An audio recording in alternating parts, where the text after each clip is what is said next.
नमस्कार दोस्तों, मैं हूं महेश। स्वागत है आपका मेरे YouTube चैनल लिम के मिस्टीरियस में। और आज मैं आपके सामने ऐसा रहस्य लेकर आया हूं जिसको आपने शायद ही सुना होगा। तो चलिए शुरू करते हैं। दरअसल यह रहस्य हनुमान जी से रिलेटेड है दोस्तों। आपने हनुमान जी की कई कहानियां सुनी होंगी, लेकिन आज मैं आप हनुमान जी की 8 सिद्धियां बताने जा रहा हूँ।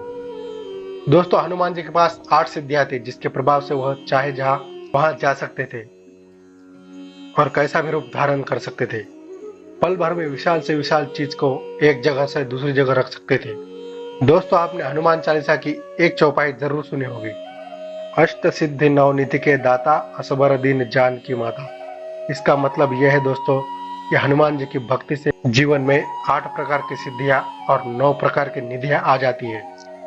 दोस्तों, हनुमान चालीसा के अलावा मार्कंडेय पुराण और ब्रह्म वैवर्त पुराण में भी अष्ट सिद्धियों का उल्लेख किया गया है, जिसमें सबसे पहली सिद्धि के बल पर हनुमान जी किसी भी चीज का सूक्ष्म रूप धारण कर सकते थे। इस सिद्धि का उपयोग उन्होंने तब किया था जब वह समुद्र पार करके लंका पहुंचे और माता सीता से मिले। दूसरी सिद्धि के बल पर हनुमान जी ने कई बार विशाल रूप धारण किया। दरअसल जब हनुमान जी लंका जा रहे थे, तब एक भयंकर राक्षसी सूरसा ने उनका रास्ता रोका। उस दौरान उसे पराजित करने के लिए बजरंगबली ने खुद को 100 वजन बड़ा कर लिया। फिर तीसरी सिद्धि के मदद से वह अपना भार किसी भी विशाल पर्वत की तरह कर लेते थे। दरअसल इसका उपयोग उन्होंने महाभारत काल में भीम के घमंड को चकनाचूर करने के लिए किया था। वही चौथी सिद्धि की वजह से हनुमान जी अपना भार बिल्कुल हल्का करके ही आ जा सकते थे। उसके बाद पांचवी सिद्धि की सहायता से वे किसी भी वस्तु को तुरंत प्राप्त कर लेते थे। कहा जाता है कि इस सिद्धि के प्राप्त से उन्होंने सीता माता की खोज करते समय कई पशु पक्षियों से बात भी की थी और अंत में माता सीता को खोज लिया। और इतना ही नहीं, छठी सिद्धि के बल पर वे पृथ्वी के गहराइयों में पाताल तक जा सकते थे। साथ ही जब तक चाहे तब तक पानी में जीवित भी रह सकते थे।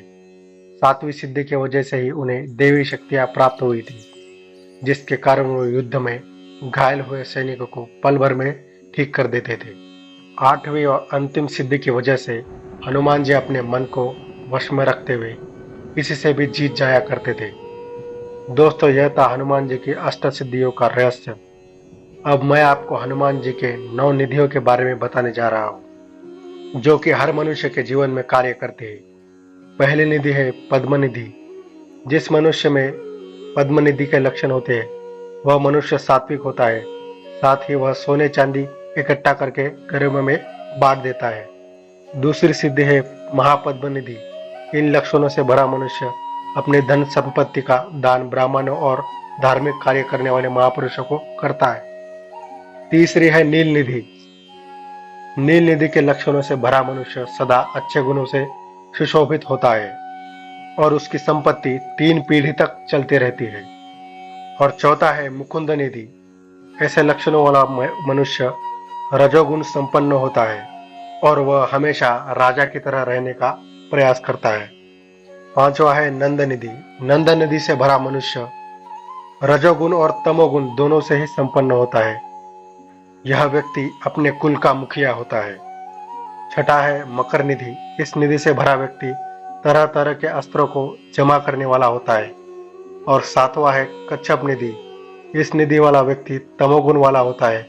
वह अपनी सारी संपत्ति खुद पर ही लुटाता रहता है। आठवां है शंख निधि।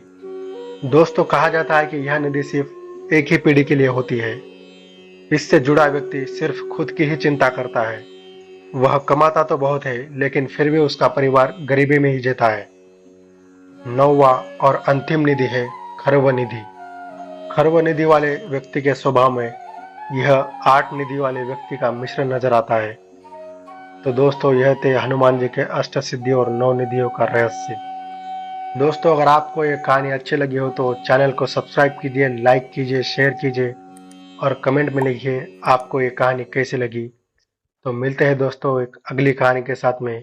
तब तक के लिए विदा लेना चाहूँगा।